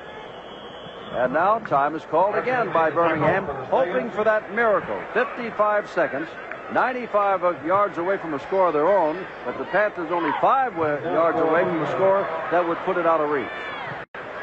Well, it could be out of reach now for the simple reason that Birmingham only has 1 timeout. And they're still, if they get the first down here, they only have about 6 or 7 inches to go for a first down. Then they will have 5 downs, actually, to move the ball in and run off the 55 seconds. And one thing I'd like to bring up at this point is about Michigan's offensive line. It has taken them a long time, Jim, to get it in gear. And we know, and not making excuses, but we do know that the defense is always much further ahead than the offense is. And it's taken Jim Stanley's offensive line a little while to get together, but in this fourth quarter, and in this drive in particular, they have really done a great job. That's the offensive team there, all the way over on the sideline, huddling with their coaches, and now they all come back out again. Remember, Michigan next Saturday is at Tampa Bay. Will come home on Saturday the 19th, their first home game at the Silverdome against Oakland. And Birmingham, an apparent loser tonight, next Sunday is at Oakland. And then we'll be back here, and Paul and I will be back here 2 weeks from tonight to play the Philadelphia Stars. I think one thing they did, they took them over there on the side and said, now, if you get the first down, remember the clock is going to stop. So just take your time, stay in the huddle, and run the time off the clock. And there's Hebert carrying the ball. He's got the first down. Now they stop the clock at 51. And soon as they don't have to move those sticks too far because they don't have to set them up. It's 1st and goal to go. And so Birmingham will burn its final timeout. Well, you blinked your eyes at me. I'll ask you why when we come back to Legion Field, Birmingham, Alabama. Good crowd tonight, watching a good game, but their team is losing by 2 points.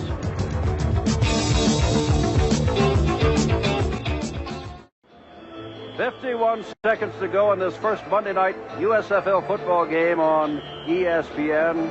And the good news, Paul and I are looking at each other, is the fact that there are many more Monday nights. Ronnie Dosh hopes there are not many more like this offensively. His team certainly had their chances, especially in the second half, but the last interception, that missed field goal, killed them off. And Michigan has done an outstanding job of controlling the football and moving it down now where they're just all standing around and letting the clock run down. Everybody moving around, and I don't know if they'll throw a flag there or not, or just let them get up and do the same thing all over again. But it looked like some folks had jumped offside, but they'll let that clock run down. You notice one thing about Bojovic, though. You see him standing there. You see that little blue thing hanging out of his shirt sleeve? That's a sweat jacket. You don't see too many guys wearing those. Gives you an idea that he doesn't work that much. Kickoffs and then field goals. So he's trying to keep his weight down and sweat a little bit during the course of everything. So he's going to get a chance to run that much. Temperature at game time tonight was 70 degrees. We had some unexpected rain tonight. Now, they're taking a long time to get this ball in play, but nobody's saying get it in play because they know what's going to happen. They're just going to run down, not snap the ball again. Hebert winds down. Monday Night Football. The USFL's introduction to Birmingham, Alabama is over. Their team has lost by the score of 9-7 in a game that could have been won. But a 27-yard field goal went awry, and the game goes to the Panthers.